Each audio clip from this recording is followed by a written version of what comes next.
Quero agradecer agora oficialmente o convite. Então, senti muito importante estar podendo apresentar aqui as informações, né, a trajetória que foram 4 anos de gestão. Começou a secretaria em 2013 e agora esse início com um novo ciclo de planejamento sob uma mudança, inclusive, político-partidária. Então, agradeço, Zé Mário, o convite. Sempre que for possível, estou aqui para contribuir. Bom, a ideia é que eu vou estar falando sobre um município, a trajetória de um município da região metropolitana de São Paulo, o município de Osasco, não sei se todos conhecem. Ele está inserido na região oeste, né, vizinho de São Paulo. E vou falar sobre a ideia de implementar uma gestão por resultados nesse município, a ideia que surgiu a partir de 2013, tendo como parte da equipe estudantes já formados nos diversos cursos de administração pública. Então, estudantes que eram da USP Leste no curso de gestão pública, que eram da Fundação Getúlio Vargas nos cursos de administração pública e governo, mestrado e doutorado, Unifesp, e também juntando com uma outra linha que era um outro conjunto de intelectuais que vinham da Unicamp, do NEP, do Núcleo de Políticas Públicas, que eram as pessoas muito mais voltadas ao welfare state, etc., que até faziam um contraponto com a reforma gerencial. Então foi muito bom. Então, o primeiro ambiente, em paralelo a isso, juntando gestores públicos também, efetivos e comissionados com larga experiência. Então foi um ambiente muito interessante de discussão, de debate, ao qual acho que todos aprendemos muito ao longo dessa experiência que eu vou compartilhar rapidamente aqui com vocês. Mas, assim, a ideia é passar pelo menos 7 pontos, de forma breve, do que foi esse processo. O primeiro deles, assim, o que é pensar uma secretaria, né? Então, convido vocês, que estão aí sentados, a passar pelo que eu passei. Então, tanto eu quanto a secretária Dulce, né, eu sou secretário adjunto, sentamos numa mesa em janeiro de 2013, sobre a incumbência do prefeito. O prefeito disse assim: vocês têm que criar uma secretaria de planejamento e gestão. O prefeito tinha sido um secretário de governo, e aí então foi o prefeito da gestão que eu estou comentando aqui. Ele falou: criem uma secretaria de planejamento e gestão. Então nós sentamos em janeiro numa mesa e eu fiz uma lista. Eu tenho essa lista guardada ainda na minha mesa.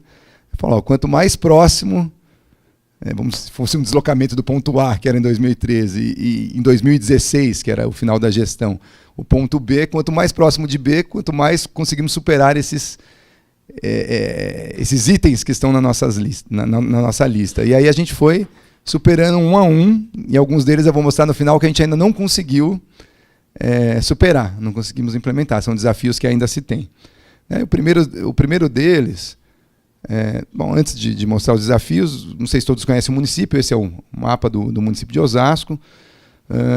Então também convido vocês a governar um município que também não é um município pequeno, 700 mil habitantes, é o 6º mais populoso do estado, o 2º maior PIB do estado, né, atualmente, e o 8º do país, né, com os dados de 2014, os últimos dados. E um município com um território bem pequeno, 65 quilômetros quadrados, ou seja, muito populoso, muita densidade demográfica, ou seja, pouco espaço para atrair novas plantas, pouco espaço, inclusive, para o desenvolvimento econômico e social.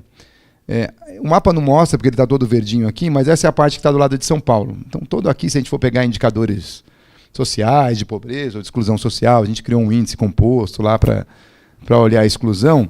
Essa é a parte mais desenvolvida. E o extremo sul e o extremo norte são a parte pouco desenvolvida do município. Então, um município que ainda tinha pouca equidade social e regional. Então, esse foi um dos desafios também colocados. Bom, então, fazer uma secretaria não é fácil. A gente teve que pensar a primeira coisa numa lei, né? Então, constituindo uma lei, uma missão, como que seria cada departamento. Então, a lei, que é a 261, que foi criada em 2013, ela veio com a ideia de um órgão que pudesse promover a integração entre as ações de governo. Então, não que não se tinha... outra questão é impulsionar o planejamento governamental, mas não que não se tinha planejamento na prefeitura. A prefeitura já vinha com 2 gestões, 8 anos do mesmo partido, e entrou no 9º ano com esse novo órgão. Mas, assim, se tinha o hábito de cada secretaria pensar a sua caixinha, né? Então, o secretário de Finanças ia lá, baseado com o que a secretaria já gastava, falava: você tem tanto para gastar. né? E aí cada secretaria ia desenhando seus programas, mas isso não de forma não integrada. E na nossa concepção existem alguns problemas que necessitam se trabalhar de forma integrada. Combate à pobreza é um deles. Resíduos sólidos é outro. Né? Como pensar a questão que não é só econômica, não é só transferir renda, mas é também pensar na inclusão produtiva, também pensar na educação, na saúde. O resíduos sólidos não é só a coleta, mas como pensar nas centrais, né? Nas cooperativas, as pessoas que estão lá coletando esses resíduos, que tem a ver um pouco com a parte de economia popular e solidária. Como pensar em gerar maquinário para essas pessoas, como pensar na conscientização a partir do meio ambiente. Então, as discussões que a gente tentou travar eram discussões também multidimensionais e refletir um pouco na concepção do órgão em seu início. E acho que, por fim, o que mais inovador mesmo tem na função é pensar a gestão por resultados, pensar em mensuração por resultados, né? Poucos municípios estavam pensando nisso em 2013, né? Pelo menos no levantamento que a gente fez, de conhecer, governos estaduais até mais, governo federal, alguns ministérios, etc. Então a gente tentou trazer para o município essa ideia de gestão por resultados, de mensurar os objetivos que a gente estava querendo atingir naquele momento.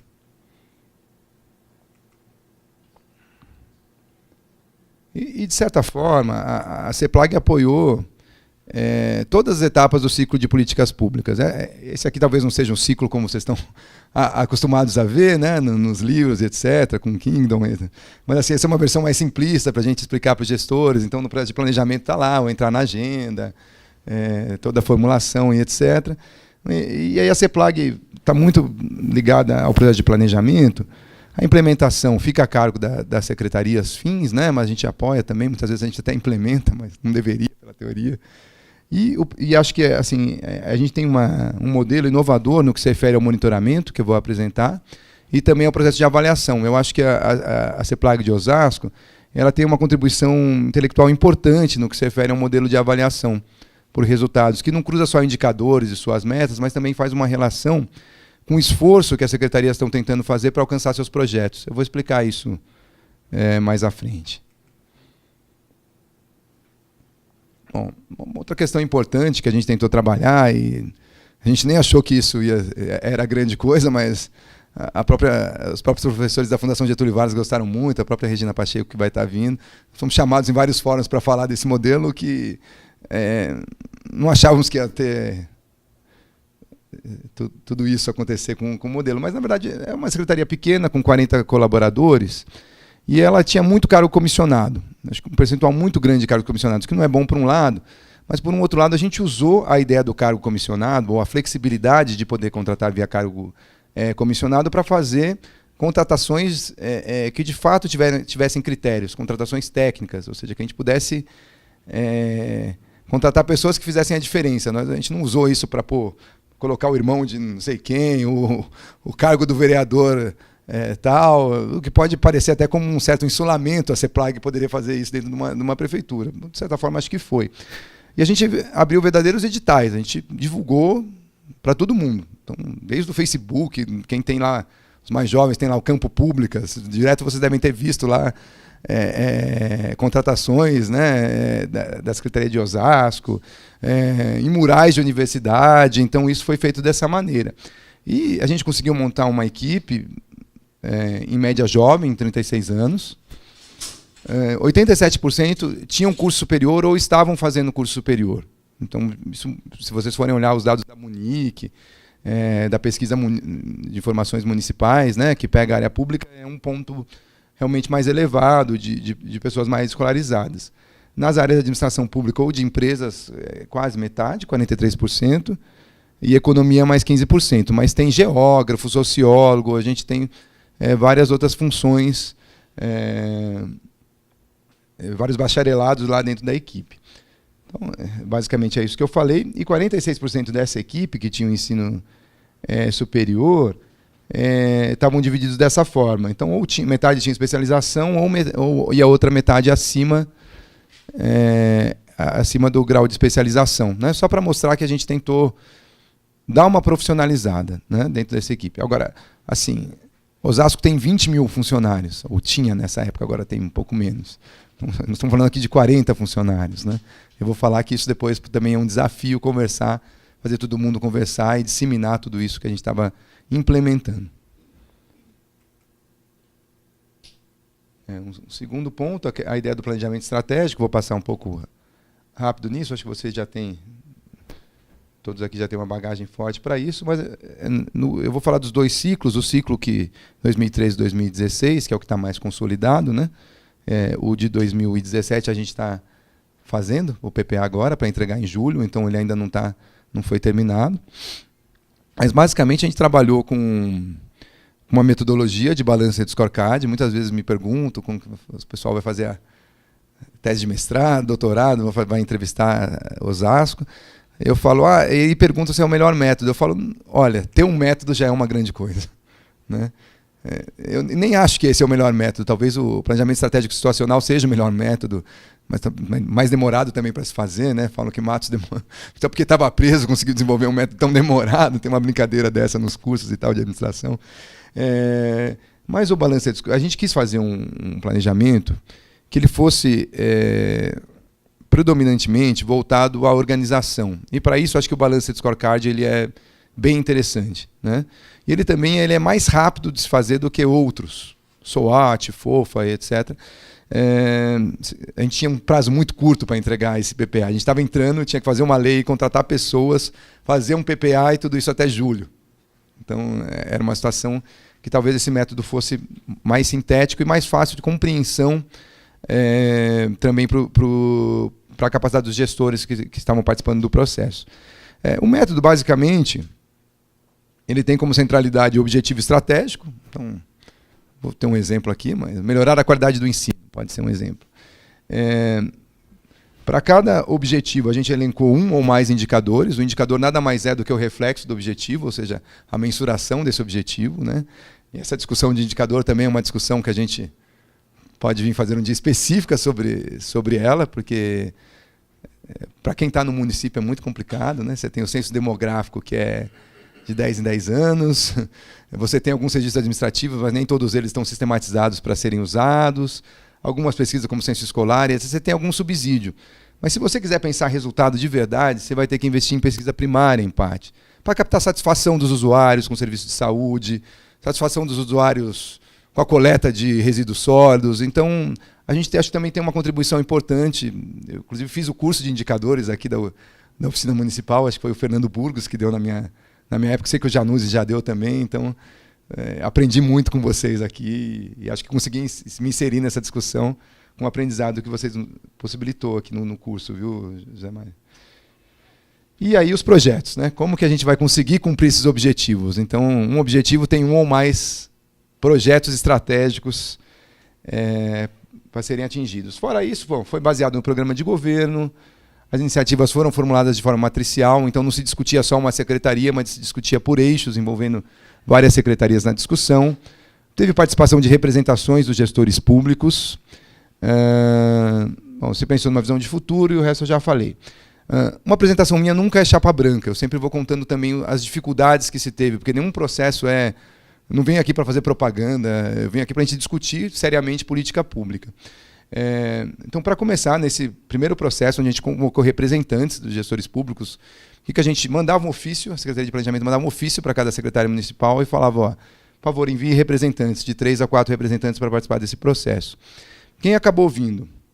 O secretário adjunto, algum assessor do gabinete e algum diretor de alguma área que ele achava que o secretário achava que era melhor. Ou seja, todo esse processo de planejamento ele ficou muito preso a uma elite dos funcionários públicos. Lembra que eu falei, Osasco tem 20 mil funcionários públicos, esses funcionários não participaram. Então, esse é um problema que a gente quer melhorar nesse segundo ciclo de planejamento, né? Quanto à participação das pessoas, isso é algo que também dá para a gente explorar mais quando vocês forem perguntar, mas assim, Osasco já tinha passado, sobre a mesma ótica, do mesmo partido, etc., por um processo de planejamento, que era Osasco 50 anos, quando a cidade fosse alcançar os seus 50 anos, qual seria o planejamento. E isso foi bem no final de 2012. Então a gente achou que não seria interessante voltar de novo para a população que tinha acabado pela própria prefeitura, de colocar, tinha urnas nos shoppings, tinha reuniões divididas por eixos também, onde as pessoas iam nos seus bairros, etc. Então a gente se apropriou desse processo de planejamento, que também tinha culminado, de certa forma, no programa de governo, como as demandas da população. Inserimos, de certa forma, isso no PPA. Não é a melhor maneira. Depois isso foi uma forma que a gente arrumou pelo pouco tempo que a gente tinha. Depois nós seguimos com mais 10 planos municipais. Plano de mobilidade urbana, plano de saneamento básico. E aí a gente fez, sim, um método de participação muito mais decente do que esse, com consulta pública em formato eletrônico, em site, com audiências setoriais. Então, no plano de mobilidade, que é esse que eu estou citando como exemplo, nós fomos ouvir os ciclistas, então tinha 3 grupos de ciclistas organizados, tinha o pessoal do transporte coletivo, passe livre, etc. Tinha os donos de empresa de transporte, enfim, você tinha as pessoas da acessibilidade, né? Então a gente ouviu todos e depois juntamos todos numa sala. E aí fizemos a discussão, né? Fizemos o debate para chegar a qual seria o melhor posicionamento da prefeitura frente ao plano. Né? Ok? Então também nós fomos aprendendo com essa caminhada. Né? E também com mais tempo a gente conseguiu fazer talvez melhor essa consulta à população e à sociedade. Bom, essa era o que chama de marcas de governo, no Balanced Scorecard, o que guia, né, o Balanced Scorecard. Então, desenvolvimento econômico, equidade social e regional e elevação da qualidade de vida. Isso no ciclo 2013-2016.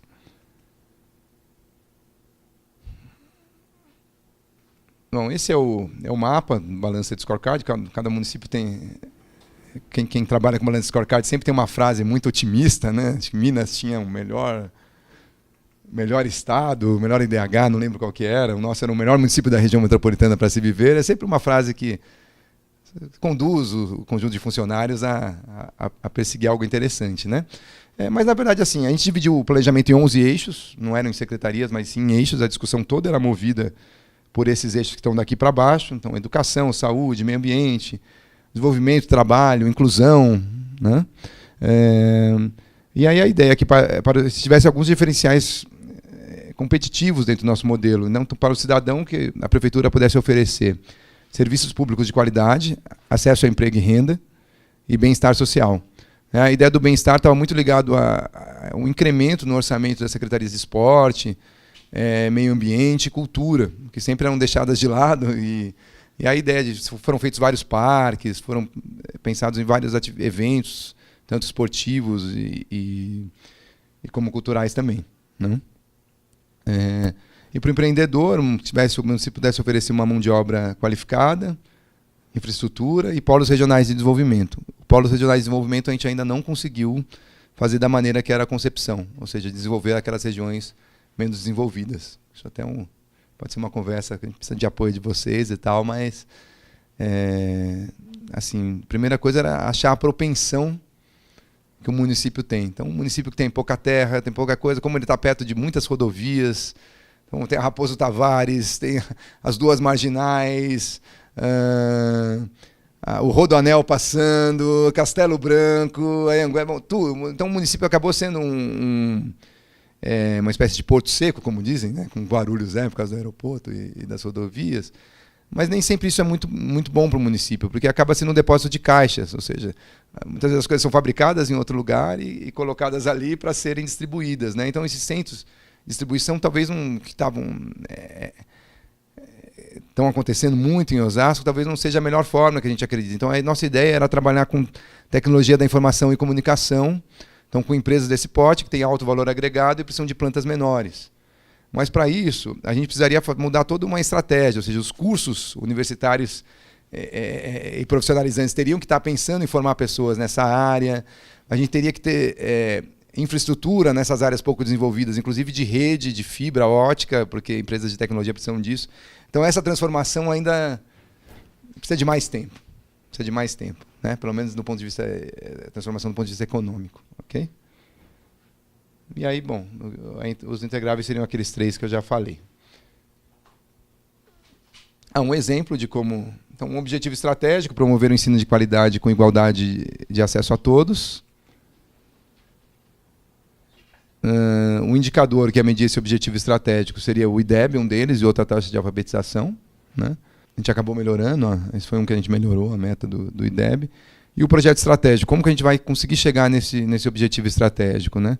Então, os projetos aí são mais que esses, mas é só um exemplo, né? Formação e capacitação dos professores, escola em tempo integral ou contraturno, né?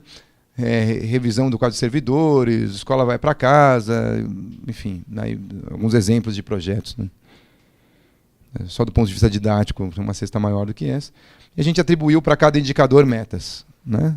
Quando se tinha a meta do governo federal, lá do IDEB tinha, a gente foi respeitando essa meta. Quando não tinha, a gente fez todo o esforço de tentar sinalizar uma meta, que também não é uma outra discussão tão complexa quanto a de indicadores, né?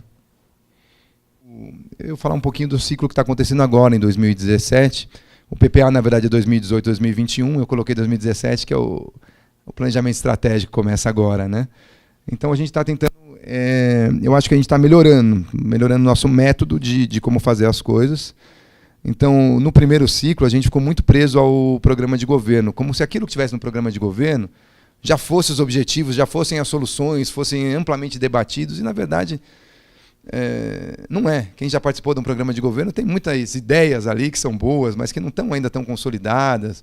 Tem muita coisa que é viagem mesmo, né? Fazer algo tão absurdo e tal, e que na hora de ver no orçamento não dá para fazer.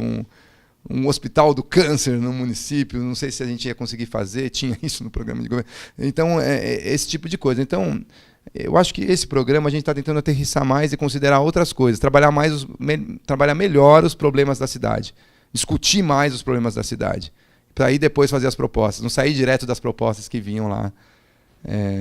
E aí a gente pega o prefeito atual, chama-se Rogério Lins, ele vem de uma outra linhagem partidária, quebra o ciclo de 3 gestões, né? Então a gente utilizou para formular esses problemas, essa base que a gente chama de base estratégica do PPA, o plano de governo. Consideramos os planos municipais, então tinham-se feito 10 planos municipais, inclusive coordenados pela CEPLAG. Então a gente considerou tudo isso que estava nos planos, que muitas vezes o prefeito entra e nem olha esses documentos, né? Esses documentos são leis. Trabalhamos com diagnósticos setoriais, então a gente se empenhou em fazer diagnósticos, vendo os principais indicadores, vendo os principais problemas, comparando com outros municípios da região, comparando com o Estado, porque essa é a nossa concepção de como se deve ver o indicador. O indicador por si só ele não quer dizer nada. Você precisa comparar ele com, no território, né? Com outros municípios do mesmo porte ou com situações semelhantes. Então a gente fez isso, identificou problemas, isso foi colocado para o conjunto das equipes, né? E os projetos que já estavam em andamento. Então é lógico que uma prefeitura entra, ela já tem um monte de projeto em andamento.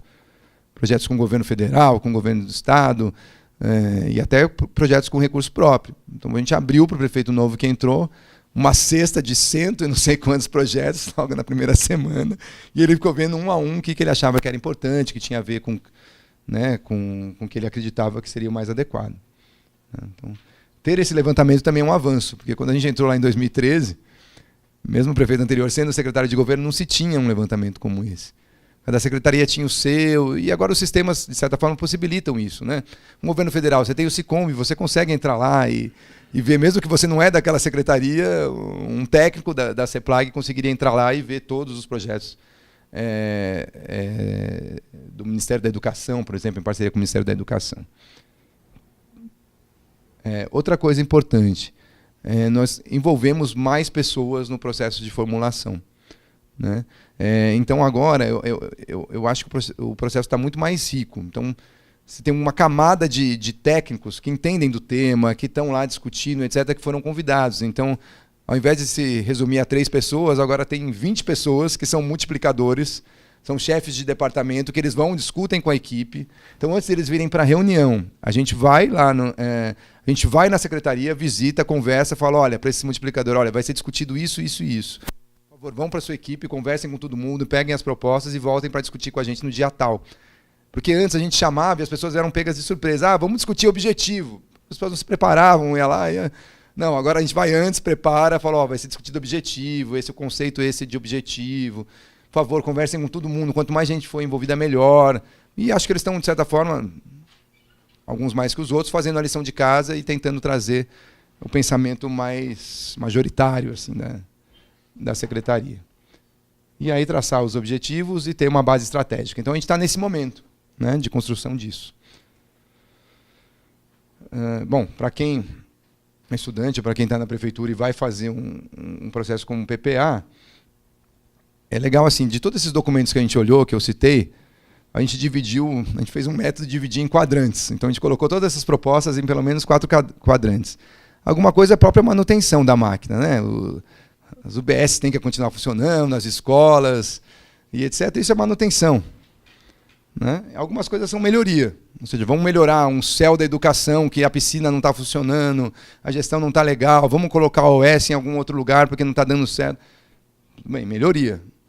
No programa de governo, o que mais se tem é isso. Ideias. Se as ideias forem boas o suficiente, elas vão ser transformadas em projetos consistentes. Né? E também tem projetos. Então a gente dividiu tudo que a gente olhou nesses quadrantes e fomos trabalhando. Isso aqui, manutenção e melhoria, já é estrutura existente, que também precisa estar no PPA, mas não necessariamente é o novo. É o planejamento estratégico, é o que a gente vai fazer de investimento novo. Né? As ideias que forem projetos vão ser transformadas em inovação, e aí sim a gente vai ter um investimento novo. Né? Qual que é a diferença do ciclo passado para esse? Tem muito pouco recurso para fazer o novo.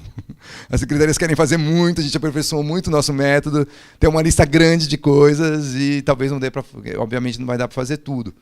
Então vai ter que acertar muito a mão no que priorizar, né? No que deve ser priorizado. Bom, esse é o novo, aumentou, né? A forma de esse é o nosso novo balanço de scorecard e tal, com as ideias. Não vou sobrecarregar vocês disso, mas enfim, está sendo construído um modelo.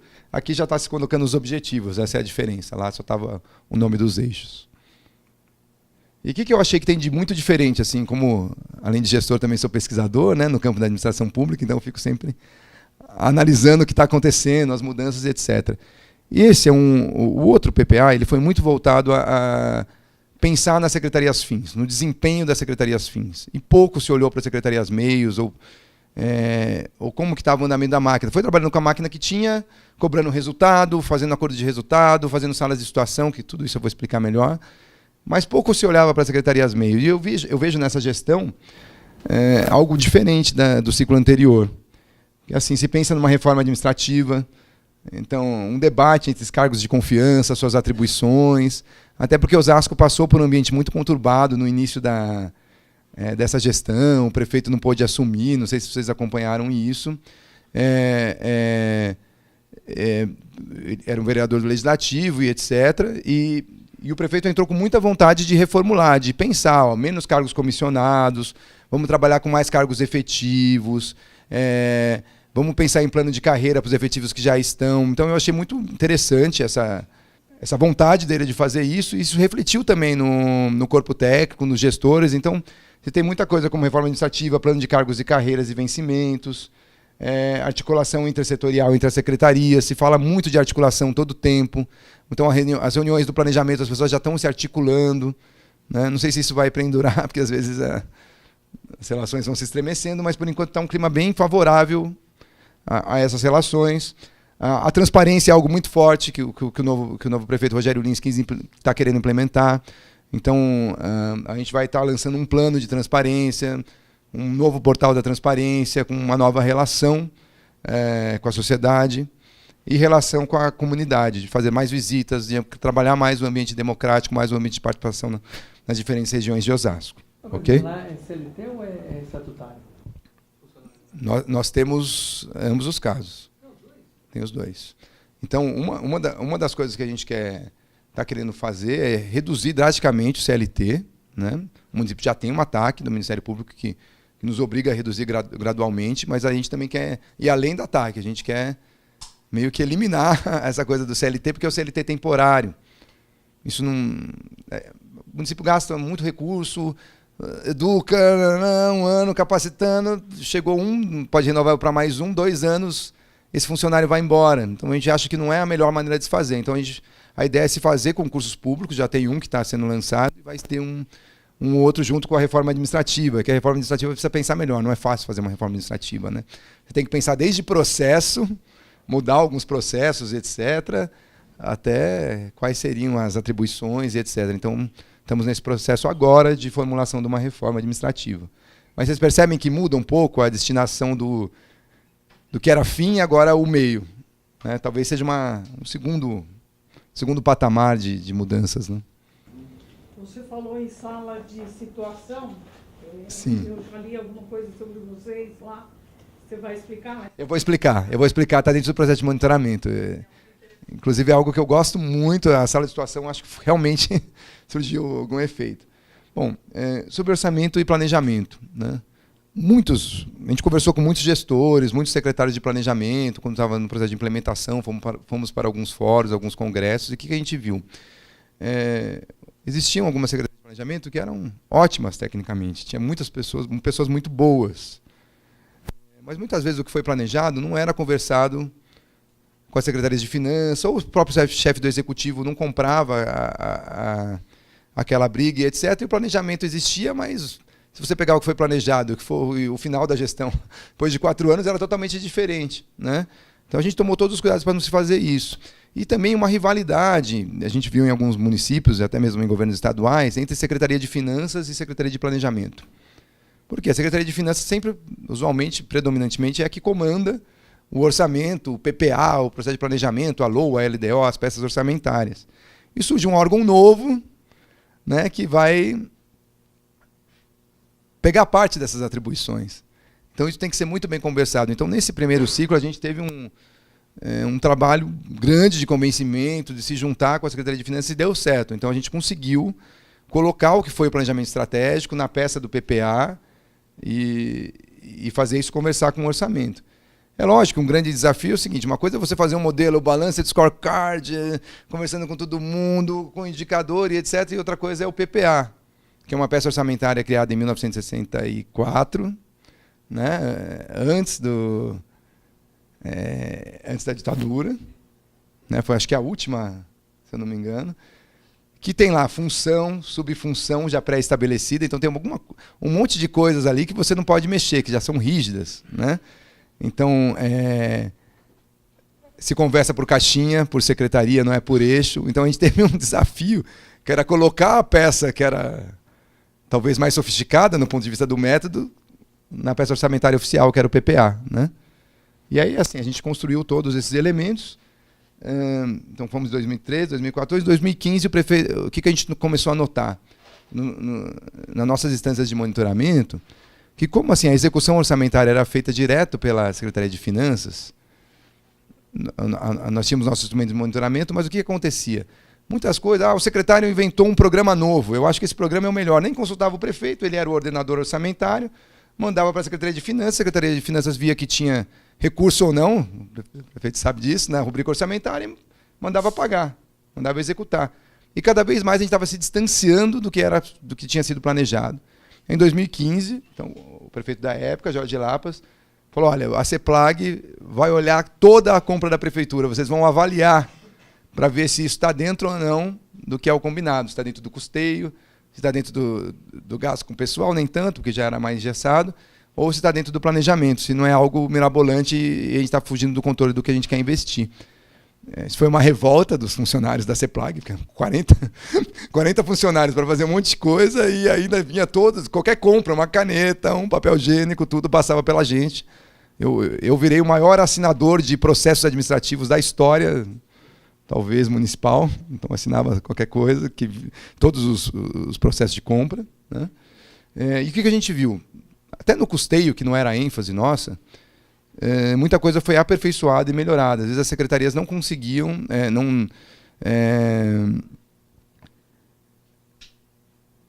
fazer a estimativa do que seriam as suas compras. Então, vinha lá papel higiênico, café, aí a gente tem os estatísticos, etc. Dá uma olhada, eu estou achando que é muito café, muito papel higiênico. Passava por uma análise. Aí eles vinham, os estatísticos vinham com aquela cara: nossa, esse tanto de café dá para 2 exércitos, para 2 guerras mundiais, não vai nem caber na prefeitura. Ou seja, foi muito dimensionado. Então a gente fala, passa para uma reanálise. Então melhorou as compras. Então compras também que eram fracionadas começaram a ser feitas a partir de atas ou a partir de compras coletivas, né? Então até papel higiênico a gente mediu, tem uma estatística de quanto que era o mais adequado para o número de funcionários. Parece brincadeira, mas são gastos, né? Então a gente melhorou, até a coisa que era do custeio, a ideia era só ficar na estratégia, mas resultou em algo importante para a administração, e a gente continua fazendo isso. Eu ainda continuo sendo o maior avaliador de processos administrativos, talvez, do município. Bom, e aí, tudo isso que eu já falei. Acordos de resultados. No ambiente de planejamento, principalmente do primeiro ciclo, esse a gente ainda não fez, mas vai fazer, muito se discutia, se tem aquelas reuniões de planejamento, todos sabem, cola a tarjeta, escreve isso, escreve aquilo, mas a gente sentia, será que as pessoas que deram as ideias, os secretários e suas equipes, vão lembrar de tudo aquilo que eles falaram? Né? Isso precisa estar num documento, mas não pode ser um documento qualquer, esse documento tem que ser assinado por esse secretário, assinado pelo prefeito e a CEPLAG assinando como interveniente. Isso não é novidade na história da gestão pública. Né? Minas já tinha feito, Acre já tinha feito, acho que Rio já fez. Então a gente se apropriou também disso. Poucos municípios, não sei quantos tinham feito naquela época.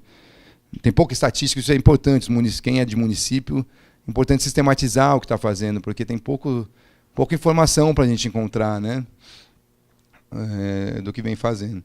Então a gente fez o acordo de resultado. Então, o acordo de resultado nada mais é do que um contrato que tem todo lá o planejamento estratégico, todos os projetos, data para cada projeto, valor estimado, tudo isso daí. Então, eles ficaram com essa carinha, como se fosse um livrinho. Aqui eu já tenho que fazer uma autocrítica também. Bom, 32 objetivos estratégicos, os 11 eixos que eu já tinha falado, 100 indicadores e 290 projetos. Vocês acham que isso é bom? Claro que não. 290 projetos estratégicos. Isso não é estratégico, isso é o todo quase, né, da prefeitura. Então, a CEPLAG acabou olhando todo. Sendo que deveria se prender a poucos, sei lá, 5 em cada secretaria e fazer aquilo virar. Né? Eu fui numa experiência na cidade de Bilbao, na Espanha, a convite da própria Fundação Getúlio Vargas, levou alguns gestores, inclusive tinha um gestor de Jacareí que foi comigo. E aí o que a gente viu? A cidade de Bilbao, na Espanha, País Basco, etc., eles elencaram, acho que, de 9 a 10 projetos estratégicos. Era isso os projetos. Mas qual que eram os projetos dele? Fazer o aeroporto internacional, fizeram um museu de Guggenheim, viram lá de Nova York, trouxeram a mesma pessoa que fez, não lembro qual o nome, não sou muito ligado nas artes, mas não saberia dizer o nome. E aí fez o museu de Guggenheim, tinha um rio, que era uma espécie de Tietê, limparam o rio quando ele estava fazendo lá, eles estavam fazendo, quando eu fui fazer a visita, tinha triatlon rolando, então corriam de um lado, nadava do outro, ia de bike do... Então, fizeram um metrô cruzando cerca de 10 cidades, cada cidade tinha uma coisa turística, um centro de eventos, enfim, fizeram um monte de coisa. E fizeram também essa propensão à tecnologia da informação. Pegaram lá um terreno, acho que lá o governo é diferente, ele pode conversar direto com as empresas, tem um incentivo, vem para cá, tal. E as empresas foram e se tornou um polo também de tecnologia da informação. Mudaram a cidade. Lógico que mudaram a cidade. Colocaram a cidade no centro da rota, né, para o aeroporto internacional. Vai para Barcelona, passa em Bilbao, depois vai para a França. Virou isso. Então, o que eu quero dizer é assim, se tivesse que fazer diferente, voltar atrás no tempo, nós não teríamos tantos projetos. Teríamos poucos projetos, mas projetos estruturantes. E é lógico, os outros projetos seriam o dia a dia da prefeitura, né? Não ficariam nessa... Deu para entender, não? Acho que deu.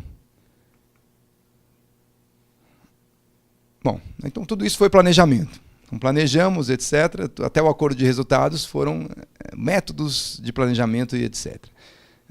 Depois de, então, uma vez planejado, precisávamos monitorar o que tinha sido planejado. Então, as secretarias meio saíram implementando e nós monitorando, apoiando e etc. Eu vou destacar aqui 3 instâncias de monitoramento que foram implantadas. A primeira dela é que nós criamos um modelo organizacional de equipes. No Balanced Scorecard fala um pouco disso. Acho que a gente fez uma versão meio tupiniquim, talvez os asquense de como fazer isso. Mas, assim, a gente dividiu projeto de estratégia. Aqui é a equipe CEPLAG. Você tinha um escritório da estratégia, com um departamento de indicadores, um departamento de pensar estratégia. Tá? E separamos um departamento de projetos.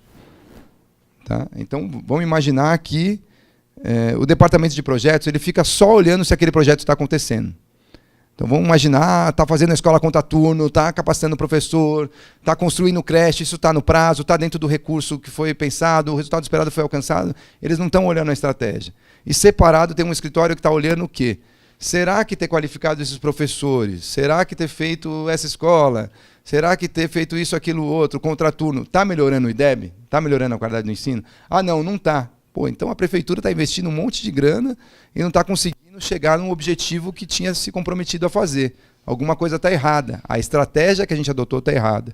A gente precisa pensar num novo conjunto de projetos. Isso é o pensar estratégico, é isso que eu queria me referir àquela fala. Lógico que não é tão simples.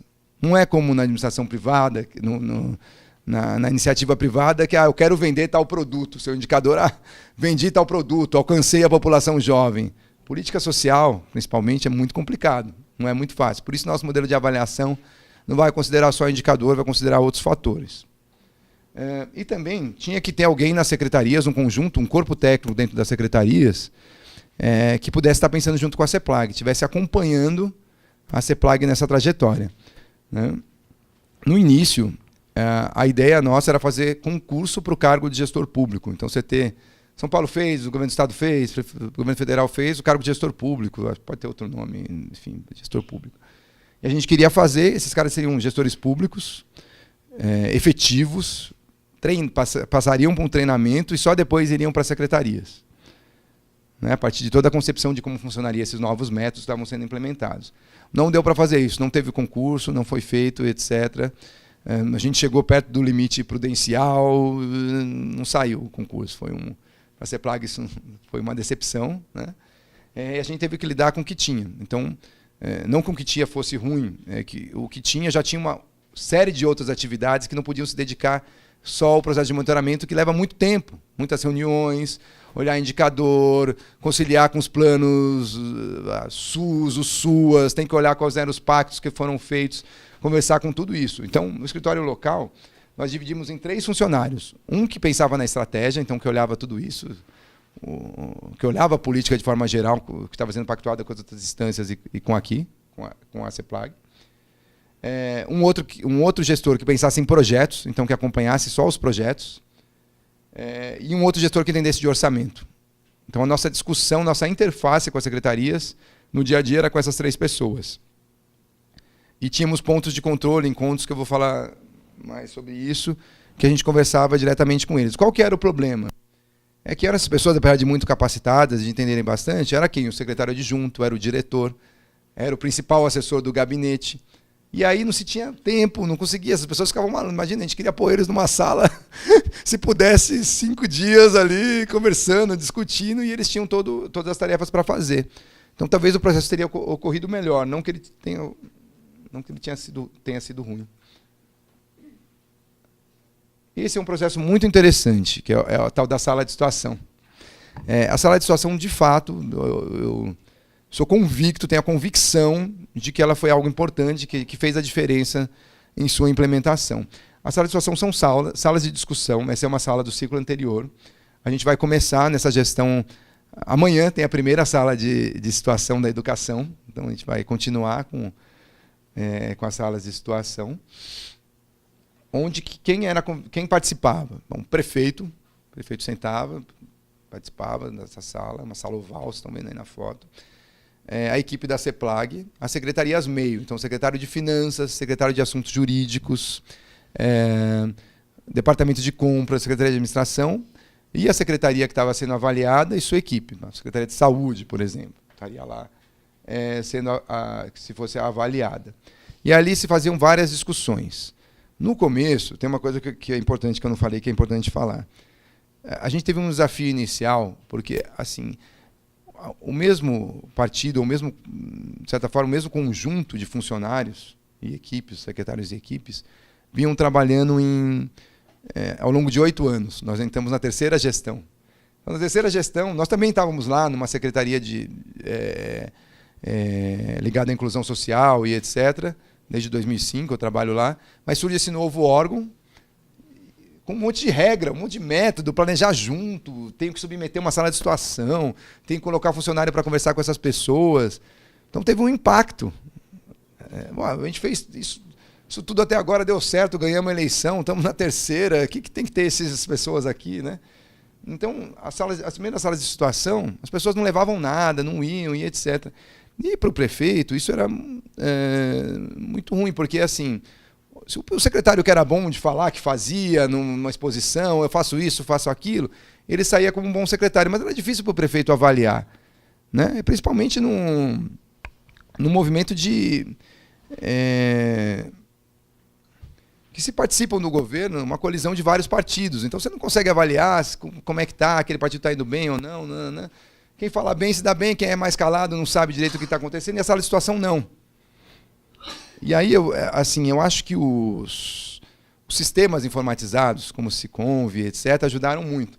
O prefeito pegou e falou, então vamos fazer a sala de situação, eles não estão dando os dados? Espera aí, pega a minha senha, entrem com a senha do prefeito pode ver tudo. Né? Então a gente entrava em todas as secretarias, pegava tudo que estava pendente, etc., e nas primeiras salas de situação, vou falar a verdade, assim, era um vexame para a secretaria que ia, porque a gente abria aquela tela lá e falava, essa situação aqui, vocês não colocaram a medição de obra, foi feita, mas vocês não colocaram no sistema, vocês não recebem para a próxima etapa. Vocês não colocaram relatório. Aqui tinha uma foto, tem uma especificação para tirar a foto, se essa obra está sendo feita adequada ou não. E a gente mostrava, a foto é assim, foi tirada errado, foi recusado, está escrito aqui, ninguém olhou lá. Não, ninguém tinha olhado. E aí, assim, o que o prefeito viu? Nossa, todas essas coisas eu estava ligando, uma gíria, né? Estava pagando mico, estava ligando para os ministros, cobrando, e na verdade era gente que não tinha feito. Então, o que aconteceu? A segunda, a terceira sala de situação, 2 dias antes da sala de situação, tudo era arrumado, todos os gestores corriam atrás, ninguém queria passar vexame, nem o secretário nem sua equipe queria, frente aos outros secretários, passar algum constrangimento. Então, ela serviu muito para isso de forma inicial. Então, assim, quem está lá na prefeitura, trabalhando em governo, de certa forma, sugiro que a sala de situação é bom para isso. E depois ela saiu dessa etapa de constrangimento, lógico, ninguém deve viver numa etapa de... Não é isso que a gente queria fazer. Ela passou para uma etapa, assim, isso foi um constrangimento para fazer todo mundo trabalhar alinhado com a gente. A gente teve que se impor num momento, né? Senão a gente ficaria, como muita secretaria de planejamento fica lá no departamento, ninguém ouve e tal. Então a gente teve que se impor num primeiro momento. Mas num segundo momento, as salas de situação serviram para fazer as coisas andar. E tinha uma espécie de batata quente também. O jurídico não queria que no dia da sala de situação aquele contrato que era importante da merenda, sei lá o que, tivesse lá. Então ele já passava, e o departamento de compra já queria mostrar que estava fazendo. Então todo mundo, de certa forma, ia combatendo os gargalos. Identificando, isso está no jurídico. Jurídico, quanto tempo você tem para... Porque antes não tinha prazo para nada. Quanto tempo você resolve a situação? Eu me comprometo a resolver em 1 semana. E os técnicos da CEPLAG são são os técnicos mais chatos que tem. Eles vão ficar ligando até aquilo acontecer, sabe? E aí as coisas começaram a andar de forma mais adequada na prefeitura, assim, né? Não que não andassem, mas começou a ter alguma regulação de prazo, de tempo. Os problemas começaram a ser compartilhados. Então todo mundo sabia onde estava o problema. A solução tinha um prazo esperado para acontecer. Se não acontecesse, voltaria uma nova sala. Então, as salas elas eram bimestrais, basicamente. Algumas secretarias que não tinham tanto problema, podiam ser resolvidas, não precisava chamar o prefeito, a gente mesmo que ia resolvendo. E, fora isso, semanalmente tinha pontos de controle entre as equipes dos escritórios. Então, a gente ia lá nas secretarias, ou as secretarias vinham até as salas da CEPLAG, e se tinha um encontro onde era debatido, isso aconteceu, como é que tem esse problema. E aí deixou de ser um ambiente... talvez de constrangimento, para um ambiente amigável, onde os secretários achavam que iam lá e iam, de fato, resolver os seus problemas. Então, iam, inclusive, pedindo recurso, vamos tirar esse projeto, vamos colocar num outro. Ficou um fórum de discussão muito, muito privilegiado, assim, muito importante. Assim. Gostei muito de participar disso. Vocês faziam memória? Memória. Todas as reuniões têm ata e essas atas circulavam para todos os integrantes. Via e-mail no mesmo dia ou no dia posterior. Um trabalho depois. E depois de tudo isso entrava também todo esse planejamento. Um acordo de resultado ele era algo estático. Né? Um acordo de resultado é estático, tem lá as metas, tem não sei o quê. Mas a gente criou um sistema. No começo não se tinha sistema, a gente trabalhou com planilhas em nuvens. Né? Então, todo mundo mexia, aquelas planilhas, tem várias empresas que possibilitam isso, antes de ter o sistema. Então, cada projeto lá tinha sua identificação, as pessoas iam colocando e etc. Depois, com o tempo, a gente construiu o sistema. O sistema tem tudo, os objetivos, seus projetos, os indicadores. Aí as secretarias colocam lá os indicadores, quando elas não colocam, a gente mesmo coloca, mas como que está a taxa de mortalidade? Aí vai lá, insere, vê se alcançou a meta ou não, já calcula se está abaixo ou acima.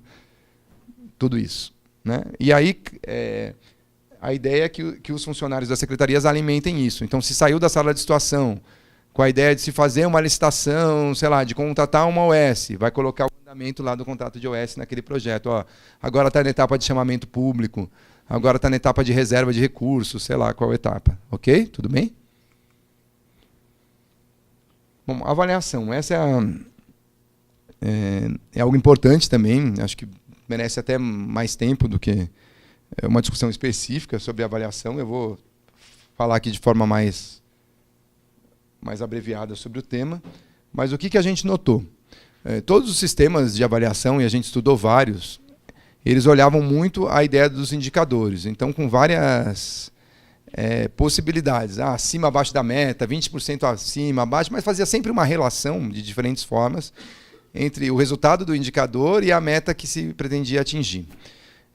E o que a gente viu? Que parte dessa execução, ou parte desses problemas sociais que a gente estava atingindo, tinha uma complexidade muito maior do que, olha, no primeiro mês já vai resolver tudo, vai ficar na meta, e etc. Que a gente ia considerar também o esforço que cada secretaria estava fazendo, nossa forma de medir, de avaliar se cada objetivo estava acontecendo. Né? E também a gente precisava avaliar uma outra coisa, se o escritório da estratégia ele tinha que avaliar se a estratégia estava certa. É fácil fazer isso? Lógico que não. Então, aqui a gente tem um modelo, e é lógico, para o bem ou para o mal, ou para cima ou para baixo, ele tem alguma relação com a estratégia. É lógico que ele não vai acertar tudo, os modelos não acertam tudo, etc., mas eu acho que ele guarda alguma reflexão importante assim, para a gente fazer. Bom, aqui um gráfico, onde você teria os indicadores, o cumprimento de metas, vamos imaginar que uma padronização dos indicadores, de 0 a 1, e dos projetos, da execução dos projetos, fosse de 0 a 3. O que se considerava como execução dos projetos? Bom, resultado alcançado, se tinha um curso para capacitar 500 pessoas e foram capacitadas 30, o resultado esperado não foi alcançado. Né? O tempo de execução de cada projeto. Bom, se uma obra estava prevista para ser realizada no ano 2015 e ela foi terminar só em 2016, alguma coisa não pode ser bem avaliado esse esforço da secretaria, alguma coisa saiu fora do planejado, do trilho. Né? E o orçamento. Né? Então, uma obra, ou qualquer que seja um projeto, não pode ficar muito acima do que tinha sido estimado, porque ele vai comprometer outra parte do nosso planejamento estratégico. A gente vai pegar o recurso que foi a mais de outro projeto para colocar no dele. Então, ele não pode também ser o gestor e sua equipe não pode ser bem avaliado, o objetivo não pode ser bem avaliado se isso acontecer. Bom, nesse gráfico, essa linha colorida que tem aqui, de laranja a verde, é o que a gente chama na matemática de bissetriz, né? É um meio disso tudo. Olha só, vamos imaginar que se um ponto caísse aqui, o que acontecia? Um projeto foi mal executado, ao mesmo tempo ele não conseguiu mexer no seu indicador. Mas tudo bem, a estratégia está certa. Fez pouco esforço, teve pouco resultado, alcançou poucos objetivos. E se um ponto caísse aqui nesse extremo, no verde? A secretaria se esforçou muito para alcançar fazer aquele projeto, aquele conjunto de projetos, e o objetivo foi alcançado. O IDEB conseguiu passar a meta, ou ficou na meta. Ótimo. Então, tudo isso faz sentido do ponto estratégico. De forma intermediária, ok. Bom, até nesse caso, acho que ainda estamos no caminho certo, a estratégia está certa. Vamos apertar mais a secretaria, se ela fizer, acho que vai virar o indicador, as coisas vão acabar acontecendo. Mas pode ter um formato que é o seguinte, um ponto cair aqui. Pouco esforço de execução dos projetos, mas alcançou os indicadores. Foi por causa dos nossos projetos que o indicador mudou?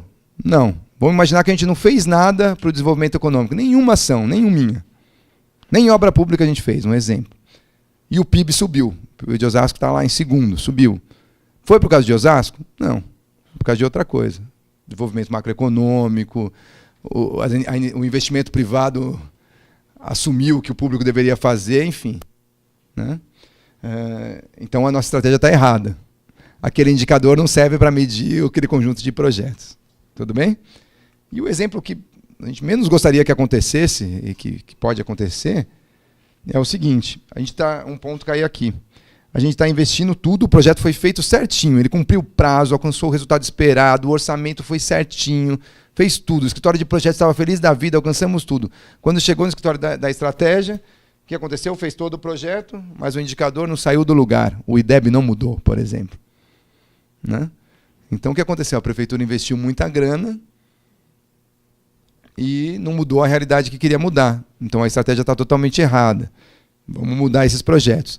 É lógico que tudo não é tão rápido, não é assim que acontece, mas no ponto de vista do nosso modelo metodológico, conceitual, eu acho que isso é importante. Sempre, não é, professor? Sempre a teoria nos ajuda no momento que a gente está com dificuldade na prática. Então, esse modelo, lógico, ele acabou servindo como acho que um marco mesmo, no ponto de vista metodológico, de como a gente avaliava as políticas lá em Osasco, né? Acho que foi uma contribuição importante. Vamos lá. Não, é só uma apresentação. Cada secretaria poderia ser medida dessa forma. É só um exemplo de... Vou falar um pouquinho de inovações. É lógico que esse processo não tem tantas inovações. Antes dos desafios, assim, teve algumas coisas que a gente fez de novo. Queria comentar também que, assim, tem uma discussão sobre a nova gestão pública, e acho que parte de vocês está apropriado dessa, mas foi uma discussão muito associada ao neoliberalismo, e que os partidos de esquerda eles sempre ficaram, não, isso conceitos, princípios da nova gestão pública é algo neoliberal, não vamos usar. Né? E na nossa concepção, como estudantes de administração pública, etc., parte da equipe, a gente achou que a esquerda estava perdendo muito em não usar mecanismos que eram puramente de gestão, não eram ideológicos. Ou seja, você pode ter as opções ideológicas que determinado partido tenha, seja ele da esquerda ou da direita, usando ferramentas de gestão que servem só para o bom andamento. Então, esse foi o nosso posicionamento. Talvez a experiência de Osasco ela também é tão abordada nos cursos de administração e etc., parte porque ser um governo de esquerda que usou parte dos princípios da nova gestão pública, que era visto de forma preconceituosa. Então a gente quebrou um tabu no que se refere, talvez, um tabu no que se refere a isso, usando várias técnicas, etc., e até algumas polêmicas. Uma das polêmicas que eu acho que a gente fez, e talvez até houve discussão entre a equipe, que foi superada, era a organização social. Então a gente teve no hospital municipal um contrato de gestão, então acho que isso foi um ponto de inovação do que se vinha sendo feito nessa prefeitura. Hoje se pensa em expandir isso para as outras áreas, educação, cultura e etc. A gente também trabalhou com regime diferenciado de compras, então que foge da regra da 8666. Isso foi feito para a Copa e foi permitido para as obras do PAC. Então nós no município, nem todos os municípios aderiu, então é uma discussão jurídica grande isso. Jurídicos mais conservadores optaram por não aderir, porque ainda era uma regulação que estava sendo feita que não sabia o que ia acontecer. Nós optamos por aderir. Então nós conseguimos fazer nossas obras, pelo menos as maiores, que eram do PAC, em prazo muito mais rápido e gastando menos recurso, porque com o regime diferenciado de compra você não pode ter os 25% a mais, porque o projeto básico é feito pelo proponente, pela empresa que participa, né? Pela empresa que ganha a licitação. Então a gente conseguiu também, nas grandes obras, pelo menos de 15% a 25% a menos do que era praticado, o que costuma ser praticado nos municípios, que é os aditivos de contrato. Além disso, a gente está trabalhando com um conceito que foi desenvolvido no ciclo anterior e que continua sendo desenvolvido agora. A gente está em busca de financiamento, que é a ideia de Smart Cities, ou seja, cidades inteligentes, né? Então a gente tem um projeto que é grande, a gente ainda não conseguiu todas as fontes de financiamento, porque custa caro ser uma Smart City, uma verdadeira Smart City, não um centro de monitoramento igual estão fazendo por aí. Então a gente quer ter, de fato, uma cidade plugada, né, nessa questão, ou seja, olhando com vídeo monitoramento, olhando as áreas de risco, ligadas à questão da meteorologia, centrais de meteorologia, casando, interligando Polícia Militar, Defesa Civil, a questão do SAMU, que vai ser no mesmo espaço, então atendimento de saúde emergencial, quando o trânsito é parado em lugares que tem corredores, etc. Rapidamente a gente quer ter acesso a isso e mandar uma equipe para retirar esse carro e o trânsito fluir. Então a gente quer fazer de Osasco uma verdadeira Smart City. E isso ainda não aconteceu, o projeto já está todo elaborado, isso demora para elaborar, a gente viu várias experiências nacionais e internacionais. Nosso projeto está pronto e agora a gente está conversando com os financiadores. BNDES e outros bancos que poderiam financiar a experiência. Bom, aqui é só a figura ilustrativa do que eu falei, né, os 3 itens. Esse vai se chamar Conecta, que é a ideia das cidades inteligentes, então essa central. E os desafios. E aí, se eu pegar aquela minha listinha de janeiro de 2013, que vocês participaram também aqui, né? Foram convidados a participar. Teve algumas coisas que estavam na lista que foi feita e que não aconteceu ainda, né? Uma coisa é a disseminação da estratégia para o conjunto de funcionários. Essa coisa só vai dar certo, só vai ter a pegada dos objetivos acontecer se todo mundo tiver pelo mesmo objetivo. Não adianta ter 3 em cada secretaria que conversa lá, não adianta. Tem que passar para todo mundo, né? A gente não conseguiu fazer isso. O desafio de fazer todo mundo, de expandir, disseminar isso ainda é um grande desafio. Então, a ideia é que nesse novo ciclo, envolvendo mais pessoas, disseminando mais, a gente consiga reverter esse desafio que ainda não foi feito. Uma outra coisa, também polêmica algumas vezes, é o incentivo para alcance de metas. Ou seja, tem um conjunto de funcionários efetivos, que já trabalham há muito tempo, etc. Vem essa tal de CEPLAG, agora coloca essa mudança, trabalhar por indicador, pensar em resultado, o projeto tem prazo, tudo tem prazo, que loucura, fazer essa máquina andar. Mas, pô, eu vou ficar, não sei, como que eu vou fazer isso? Tem que ter algum incentivo, a gente acha. O incentivo não necessariamente é financeiro. O incentivo pode ser, inclusive, motivacional. Escutar as pessoas lá na ponta. O que ele tem para mudar? Às vezes as pessoas querem ser escutadas. E quando as equipes conseguirem alcançar, pô, ter lá um espaço, não sei qual, mas que, olha, essa equipe aqui foi boa, ela conseguiu alcançar o objetivo. Todo mundo gosta entre os seus pares. Eu tenho certeza que o Éder aqui na oficina municipal ia gostar de ser elogiado por uma coisa importante que ele fez, conseguiu fazer, e etc., ser considerado pelos outros por ter feito algo importante. Eu também gosto, todo mundo gosta. Então, de certa forma, a gente conseguisse recompensar de alguma forma equivalendo o recurso financeiro, dar um 13º salário e etc. A gente viu algumas experiências que isso também não deu muito certo quem fez e tal, é bem polêmico. Então, a gente não conseguiu trabalhar com isso, apesar de ter várias dissertações de mestrado que abordaram isso. Ou seja, quando vinham me procurar nos cursos de administração, a gente quer estudar aqui a CEPLAG, como é que a gente tem um problema de pesquisa que é como implementar um incentivo para alcançar metas. Topa fazer? Topo. E aí tem muita reflexão intelectual sobre isso e que seguiu para vários caminhos. Tanto é que antes a gente pensava que era só financeiro. Quem alcançou financeiro? E aí todo esse acúmulo dos estudantes, esses trabalhos que foram feitos, etc., fez a gente mudar. É mais motivacional do que financeiro, né? A construção do conhecimento aí a partir daí. Outra coisa importante, equipes capacitadas em cada secretaria. É lógico que a gente enxerga a capacitação como algo constante, contínuo, né? Mas a gente acha que Osasco ainda pode dar um salto no ponto de vista da capacitação. A gente fez alguns modelos que acho que deram muito certo para o público que a gente atingiu, mas não foram modelos massivos. Então, por exemplo, com a própria oficina municipal, a gente fez um trabalho do PPA. Então, nós chamamos os secretários e secretários adjuntos do primeiro ciclo, pusemos todos numa sala por 2 dias. Imagina colocar secretários numa sala. Não atendam o telefone, não façam isso. E o prefeito, acho que o prefeito estava, se não me engano.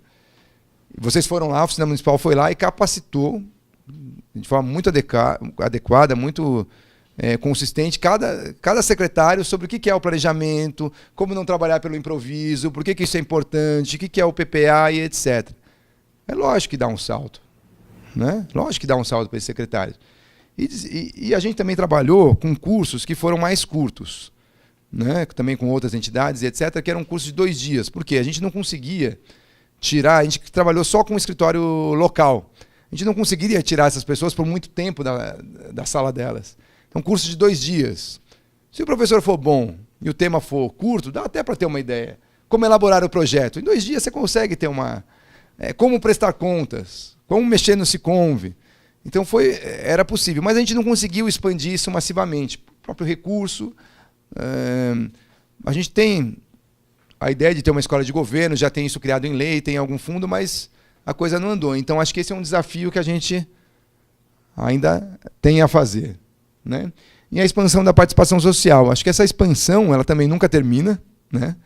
Quanto mais participação, melhor. Eu acho que a gente acertou a mão no que se refere aos planos municipais.